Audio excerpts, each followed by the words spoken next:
नमस्कार, आप देख रहे हैं वीके न्यूज और मैं दुष्टर उपाध्याय। ग्रेटर हैदराबाद के नगर निगम चुनाव में बीजेपी ने ऐतिहासिक प्रदर्शन करते हुए 48 सीटों पर जबरदस्त जीत हासिल करके एमआईएम के गढ़ में ओवैसी को मात दी है। इसके अलावा सत्तारूढ़ पार्टी टीआरएस को भी पानी पिला दिया है। या यूं कहें कि अब तेलंगाना के मुख्यमंत्री केसीआर का खेल खत्म कर दिया है। बात रही कांग्रेस की तो उसका सबसे बुरा हाल रहा है। सत्ताधारी पार्टी टीआरएस 99 सीटों से लड़कर 55 सीटों पर ही सिमट गई, जबकि ओवैसी की पार्टी 44 सीट जीतकर तीसरे स्थान पर रही। तो वही 140 सीटों पर चुनाव लड़ने वाली कांग्रेस में 2 सीटों पर ही सिमट कर रह गई।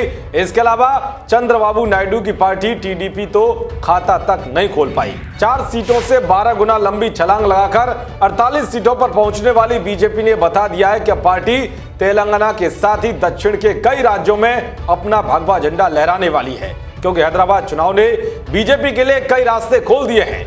भले ये चुनाव नगर निगम का हो, लेकिन जितने जोश के साथ बीजेपी ने यह चुनाव प्रचार किया है, उसके बाद मुकाबला काफी दिलचस्प हो गया है। बीजेपी ने चुनाव प्रचार के लिए हाई प्रोफाइल नेताओं को मैदान में उतारा था। गृह मंत्री अमित शाह, सीएम योगी, पार्टी के राष्ट्रीय अध्यक्ष जेपी नड्डा, इसके अलावा केंद्रीय मंत्री स्मृति ईरानी, प्रकाश जावड़ेकर, युवा सांसद तेजस्वी सूर्या और देवेंद्र फडणवीस जैसे हाई प्रोफाइल नेताओं ने चुनाव प्रचार किया। शुरुआत में किसी ने यह कल्पना नहीं की थी कि बीजेपी यहां इतना अच्छा परफॉर्म कर पाए।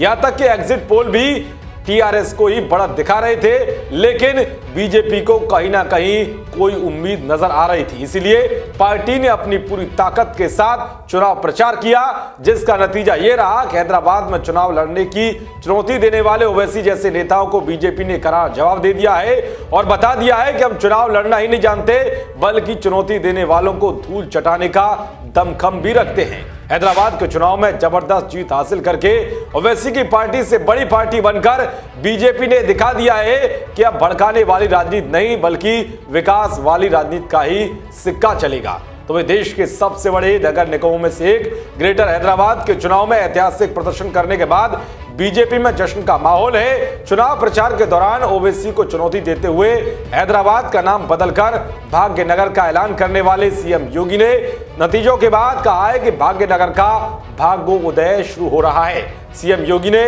ट्वीट करते हुए कहा है कि भाग्यनगर का भाग्योदय प्रारंभ हो गया है। हैदराबाद के निकाय चुनावों में बीजेपी और प्रधानमंत्री मोदी के नेतृत्व पर अभूतपूर्व विश्वास जताने के लिए भाग्यनगर की जनता का कोटि कोटि धन्यवाद। बता दें कि मुख्यमंत्री योगी आदित्यनाथ ने बीजेपी के स्टार प्रचारक के तौर पर हैदराबाद के चुनाव में रोड शो और 2 रैलियों के जरिए विपक्ष को निशाने पर लिया था। योगी की भारी लोकप्रियता के चलते वहां जनता का हुजूम भी देखने को मिला था। खैर, इतना तो साफ है कि दक्षिण के राज्यों में बीजेपी कमल खिलाने का पूरा मन बना चुकी है और इसके लिए वो जी तोड़ मेहनत भी कर रही है। देश और दुनिया की तमाम खबरों को पाने के लिए देखते रहिए वीके न्यूज। नमस्कार।